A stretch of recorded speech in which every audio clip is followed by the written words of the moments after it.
2010ರಲ್ಲಿ ಒಂದು ಡಾಲರ್ ಬೆಲೆ ನಮ್ಮ ಇಂಡಿಯನ್ ಕರೆನ್ಸಿಗೆ 45 ರೂಪಾಯಿಗೆ ಈಕ್ವಲ್ ಆಗಿರೋದು. ಅದು 2020ಕ್ಕೆ 70 ರೂಪಾಯಿ ಆಗುತ್ತೆ. ಈಗ 2024ಕ್ಕೆ ನೋಡಿದರೆ 83 ರೂಪಾಯಿ ದಾಟಿದೆ. ಅಂದರೆ ಒಂದು ಡಾಲರ್ ತಗೋಬೇಕಂದ್ರೆ 83 ರೂಪಾಯಿ ಖರ್ಚು ಮಾಡಬೇಕಾಗುತ್ತೆ.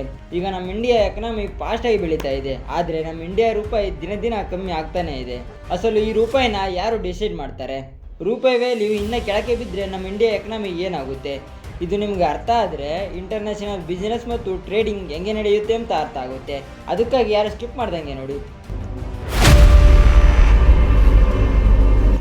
ನಮ್ಮ ಇಂಡಿಯಾದಲ್ಲಿ ಏನಾದರೂ ತಗೋಬೇಕಂದ್ರೆ ರೂಪಾಯಿನ ಯೂಸ್ ಮಾಡ್ತೀವಿ. ಅದೇ ಇಂಟರ್ನ್ಯಾಷನಲ್ಗೆ ಹೋದರೆ ರೂಪಾಯಿನ ಯೂಸ್ ಮಾಡೋಕ್ಕಾಗಲ್ಲ. ಒಂದೊಂದು ದೇಶಕ್ಕೆ ಒಂದೊಂದು ಕರೆನ್ಸಿ ಇರುತ್ತೆ. ಪ್ರಪಂಚದಲ್ಲಿ 180 ಕರೆನ್ಸಿ ಇದ್ದಾವೆ. ಅದಕ್ಕಾಗಿ ಎಲ್ಲ ದೇಶಗಳು ಕಲಿತು ಡಾಲರ್ನ ವರ್ಲ್ಡ್ ಕರೆನ್ಸಿಯಾಗಿ ಡಿಕ್ಲೇರ್ ಮಾಡಿದ್ದಾವೆ. ಈಗ ನಮ್ಮ ಇಂಡಿಯಾದವರು ರಷ್ಯಾದಿಂದ ಪೆಟ್ರೋಲ್ ತಗೋಬೇಕಂದ್ರೆ ಅಮೇರಿಕನ್ ಡಾಲರ್ಸ್ನ ಯೂಸ್ ಮಾಡಿ ತಗೊಂತಾರೆ. ಅದಕ್ಕೆ ಬೇಕಾದ್ರೆ ಡಾಲರ್ಸ್ನ ಇಂಡಿಯನ್ಸ್ ರೂಪಿಯಿಂದ ಡಾಲರ್ಸ್ಗೆ ಎಕ್ಸ್ಚೇಂಜ್ ಮಾಡಿಸ್ತಾರೆ.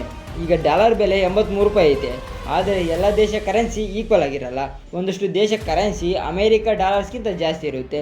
ಇವಾಗ ಒಂದು ಎಕ್ಸಾಂಪಲ್ ತಗೊಂಡ್ರೆ ಕೋವಿಡ್ ಕರೆನ್ಸಿ ಅಮೇರಿಕಕ್ಕಿಂತ ಜಾಸ್ತಿ ಇರುತ್ತೆ. ಅಂದರೆ ಒಂದು ಕೋವಿಡ್ ದಿನಾರ್ ತಗೋಬೇಕಂದ್ರೆ $3.2 ಖರ್ಚು ಮಾಡಬೇಕಾಗುತ್ತೆ. ಅದೇ ಇಂಡಿಯನ್ ಕರೆನ್ಸಿ ಆದರೆ 270 ರೂಪಾಯಿ ಖರ್ಚು ಮಾಡಬೇಕಾಗುತ್ತೆ. ನಮಗೆ ಶಾನ ಜನಕ್ಕೆ ಒಂದು ಡೌಟ್ ಬಂದಿರುತ್ತೆ, ಒಂದು ಡಾಲರ್ ಈಕ್ವಲ್ ಟು 83 ರೂಪಾಯಿ ಅಂತ ಯಾರು ಡಿಸೈಡ್ ಮಾಡ್ತಾರೆ? ಅದು ಕ್ಯಾನ್ಸರ್ ಯಾರು ಡಿಸೈಡ್ ಮಾಡೋಕ್ಕಾಗಲ್ಲ. ಅದು ನಮ್ಮ ದೇಶ ಎಕನಾಮಿ ಹಂಗೆ ನಮ್ಮ ರೂಪಾಯಿಗೆ ಇರೋ ಡಿಮ್ಯಾಂಡ್ ಮೇಲೆ ಆಧಾರ ಬಿದ್ದಿರುತ್ತೆ. ಈಗ ಸಿಂಪಲಾಗಿ ಹೇಳ್ಬೇಕಂದ್ರೆ, ಈಗ ನಮ್ಮ ದೇಶ ಬೇರೆ ದೇಶದಿಂದ ಏನಾದರೂ ಇಂಪೋರ್ಟ್ ಮಾಡ್ಕೊಂಡ್ರೆ ನಾವು ಅವಾಗ ಅಮೌಂಟ್ ರೂಪದಲ್ಲಿ ರೂಪಾಯಿನ ಕೊಡಬೇಕಾಗುತ್ತೆ. ಆವಾಗ ನಮ್ಮ ಇಂಡಿಯನ್ ರೂಪಾಯಿ ವ್ಯಾಲ್ಯೂ ಕಮ್ಮಿ ಆಗುತ್ತೆ. ಅದೇ ನಮ್ಮ ದೇಶದಿಂದ ಬೇರೆ ದೇಶಕ್ಕೆ ಏನಾದರೂ ಎಕ್ಸ್ಪೋರ್ಟ್ ಮಾಡಿದರೆ ಅದರಿಂದ ಅವರು ನಮಗೆ ದುಡ್ಡು ಕೊಡ್ತಾರೆ. ಅಂದರೆ ಅವಾಗ ನಮ್ಮ ರೂಪಾಯಿ ವ್ಯಾಲ್ಯೂ ಜಾಸ್ತಿ ಆಗುತ್ತೆ. ಇದೆಲ್ಲ ಸಪ್ಲೈ ಡಿಮ್ಯಾಂಡ್ ಮೇಲೆ ಆಧಾರ ಬಿದ್ದಿರುತ್ತೆ. ಇನ್ನು ರೂಪಾಯಿ ವ್ಯಾಲ್ಯೂ ಯಾವ ರೀಸನ್ಸಿಂದ ಕಮ್ಮಿ ಆಗುತ್ತೆ ಅಂತ ಈಗ ನೋಡೋಣ. ನಂಬರ್ 1, ಇನ್ಫ್ಲೇಷನ್ ಅಂದರೆ ಆವಾಗ 1 ಲೀಟರ್ ಪೆಟ್ರೋಲ್ ಬೆಲೆ 80 ರೂಪಾಯಿ ಇತ್ತು. ಈಗ ಅದು 100 ರೂಪಾಯಿ ರೇಂಜ್ಗೆ ಬೆಳೆದಿದೆ.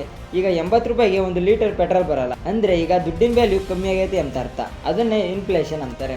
Number 2, current account deficit. ಅಂದರೆ ಈಗ ನಮ್ಮ ದೇಶ ಬೇರೆ ದೇಶಕ್ಕೆ 1 ಲಕ್ಷ ಬೆಲೆ ಬಾಳಂತ ಪ್ರಾಡಕ್ಟ್ಸ್ನ ಮಾರೈತೆ ಅನ್ಕಮನ. ಹಂಗೆ ಬೇರೆ ದೇಶದಿಂದ 1,50,000 ಬೆಲೆ ಬಾಳಂತ ಪ್ರಾಡಕ್ಟ್ಸ್ನ ಇಂಪೋರ್ಟ್ ಮಾಡ್ಕೊಂಡೈತೆ ಅನ್ಕಮನ.